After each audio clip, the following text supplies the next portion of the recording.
திமுக கோட்டையில் கை வைக்கும் எடப்பாடி, அடித்து ஆடும் அதிமுக. டெல்டா விசிட்டின் பின்னணி இதுதான். அதிமுக பொதுச் செயலாளர் எடப்பாடி பழனிசாமி திடீரென டெல்டா மாவட்டங்களில் விசிட் அடித்திருப்பது திமுக தலைமையை ஆட்டம் காண செய்திருக்கின்றது. திமுக எப்படி கொங்கு மண்டலத்தில் வெற்றி பெற ஆர்வம் காட்டி வருகிறதோ அதேபோல் அதிமுக தரப்பில் டெல்டா மாவட்டங்களில் வெற்றி பெற வேண்டும் என்று எடப்பாடி பழனிசாமி கணக்கு போட்டுள்ளதாக தெரிய வந்துள்ளது. தமிழக சட்டசபை தேர்தலுக்கு இன்னும் 6 மாதங்கள் மட்டுமே இருக்கும் நிலையில் அதிமுக பொதுச் செயலாளர் எடப்பாடி பழனிசாமி அடித்து ஆடத் தொடங்கி இருக்கிறார். கரூர் விவகாரம் காரணமாக தாவேகா தலைவர் விஜய் அமைதி காக்கும் சூழலில் எடப்பாடி பழனிசாமி பல்வேறு அதிரடி நடவடிக்கைகளில் ஈடுபட்டு வருகிறார். சட்டசபையிலேயே கிட்னிகள் ஜாக்கிரதை, அல்வா என்று வித்தியாசமாக கவனத்தை ஈர்த்தார். தற்பொழுது திடீரென தஞ்சாவூரில் நேரடி நெல் கொள்முதல் நிலையங்களில் எடப்பாடி பழனிசாமி விசிட் அடித்து ஷாக் கொடுத்துள்ளார். எடப்பாடி பழனிசாமியின் டெல்டா விசிட்டிற்கு பின் சில கணக்குகள் இருப்பதாக தெரிய வந்துள்ளது.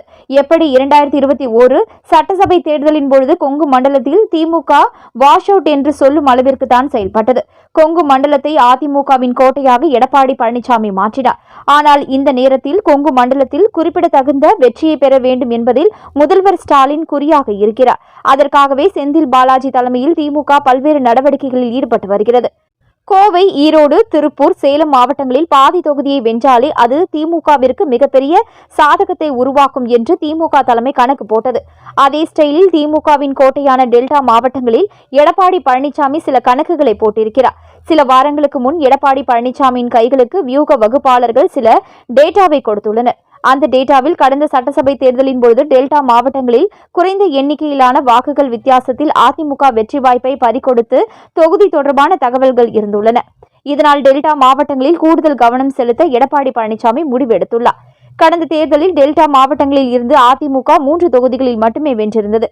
திருச்சி, தஞ்சாவூர், திருவாரூர், நாகை, மயிலாடுதுறை உள்ளிட்ட மாவட்டங்களில் அதிமுகவில் கொடி நாட்ட முடியவில்லை. இந்த மாவட்டங்களில் உள்ள நாகை, மயிலாடுதுறை, பூம்புகார் உள்ளிட்ட தொகுதிகளில் 3000 வாக்குகள் வித்தியாசத்திலேயே அதிமுக வேட்பாளர்கள் தோல்வியடைந்தனர். இதனால் அதிமுகவிற்கு செல்வாக்கு உள்ள தொகுதிகளில் கூடுதல் கவனம் செலுத்த அக்கட்சி நிர்வாகிகளை எடப்பாடி பழனிசாமி அறிவுறுத்தியிருக்கிறார். அதேபோல உள்ளூர் நிர்வாகிகளை அனுசரித்து செல்ல மாவட்ட செயலாளர்களுக்கும் முக்கிய நிர்வாகிகளை அரவணைத்து இயங்கவும் கூறியுள்ளார். எடப்பாடி பழனிசாமியின் இந்த அணுகுமுறை திமுக தலைமைக்கும் கொஞ்சம் அதிர்ச்சியை ஏற்படுத்தி இருக்கிறது.